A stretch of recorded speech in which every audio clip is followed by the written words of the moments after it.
Everything is unraveling in the Trump administration, and with an administration built on lies, the old saying, "the cover-up is worse than the crime," has never been more relevant. We're not just seeing this from Donald Trump, JD Vance, and Pete Hegseth, but also from one of the most unpopular figures in this administration, Carolyn Leavitt. Leavitt has been caught in a blatant lie, contradicting information already released by the administration about the context of the Signal group chat, as expected from an administration filled with some of the least competent people in government. Perhaps even in America. Leavitt is having a meltdown trying to cover it all up, but the truth is catching up with her, and it is backfiring spectacularly. We'll break it all down, but before we do, if you enjoy our content, please take a moment to like this video and subscribe. It truly helps and means a lot. Now, before diving into Leavitt's meltdown and her failed attempts to cover up these lies, let's hear more about the latest developments from Rachel Maddow.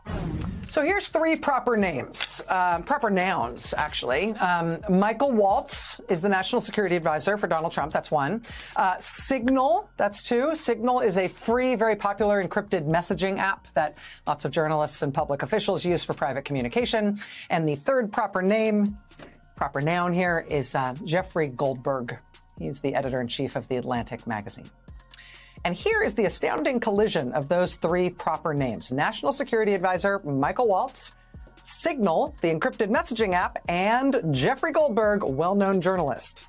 Quote, "The Trump administration accidentally texted me its war plans." By Atlantic magazine editor-in-chief Jeffrey Goldberg.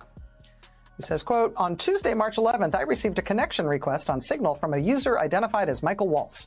I accepted the connection request, hoping this was the actual national security advisor and that he wanted to chat about Ukraine or Iran or some other important matter.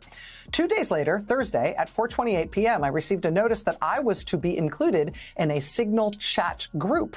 It was called the Houthi PC small group. A message to the group from Michael Waltz read as follows. Team, establishing a principles group for coordination on Houthis, particularly for over the next 72 hours. It is truly astonishing that the Trump administration continues to find new ways to sink even lower. Somehow yesterday managed to surpass all previous displays of incompetence, recklessness, and chaos. This administration is completely unequipped to govern, and when things inevitably go wrong, their only response is to lie, because that's all they know how to do. When you're part of a cult, truth becomes irrelevant. No one proves that more than Carolyn Leavitt, who had a meltdown on Twitter in a desperate attempt to spin the situation. Here's what Leavitt tweeted. Jeffrey Goldberg is well known for his sensationalist spin. Here are the facts about his story. 1. No war plans were discussed. A blatant lie. 2. No classified material was sent to the thread. Also false. 3. The White House counsel's office has provided guidance on different communication platforms for Trump's top officials. A weak excuse. As the National Security Council stated, the White House is looking into how Goldberg's number was inadvertently added to the thread. Or maybe they're just incompetent? Thanks to President Trump's strong and decisive leadership, the Houthi strikes were successful and effective, and terrorists were killed. That's what matters most to President Trump. This desperate attempt at damage control immediately backfired, especially since Jeffrey Goldberg, editor-in-chief of The Atlantic, has already confirmed his reporting multiple times. And yet, the White House itself has confirmed that sensitive and classified information, including war plans, was leaked in this group chat. So what exactly is this pathetic attempt at a cover-up? These officials repeatedly showcase their incompetence while displaying a total disregard for transparency in government. And worse, they assume the public is too stupid to notice. Just look at the propaganda machine at Fox News. Their disgusting display last night was exactly what you'd expect. Their response, oh, it wasn't that bad, just a couple of little mistakes, some minor messages, no big deal. The worst example came from Will Cain, who somehow found the scandal inspiring because he thought Pete Hegseth looked strong in his text messages. This is insanity. These people only know how to lie. But thankfully, Democrats in Congress are fighting back in real time. Right now, in an ongoing hearing, they're calling out this dangerous incompetence for exactly what it is. Let's take a look at some of those moments. I also want to say something else. I find it astonishing that this committee is focused on passing legislation that would give the Trump administration more power just 24 hours after we learned that members of this administration Secretary of Defense Pete Hegseth, Director of National Intelligence Tulsi Gabbard, National Security Advisor Mike Waltz, Vice President JD Vance, and other top decision makers are responsible for one of the greatest national security failures of this century. It is our most basic duty as the Committee on Oversight to find out how this could have happened and what damage could have been done and has been done to our national security.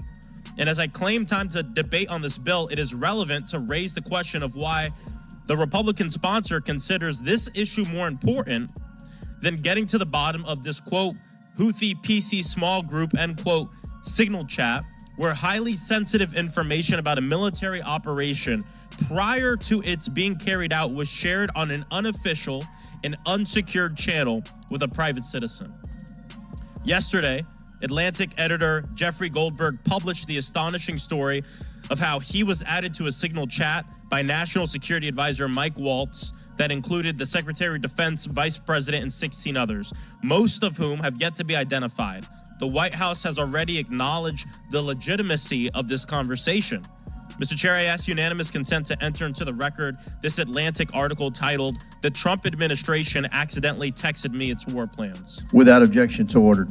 Over the course of several days, this chat openly discussed military operations against the Houthis in Yemen, putting our service members at risk and putting our country at risk. This is the Oversight Committee. We need to conduct oversight. If a Democratic administration committed such a colossal and possibly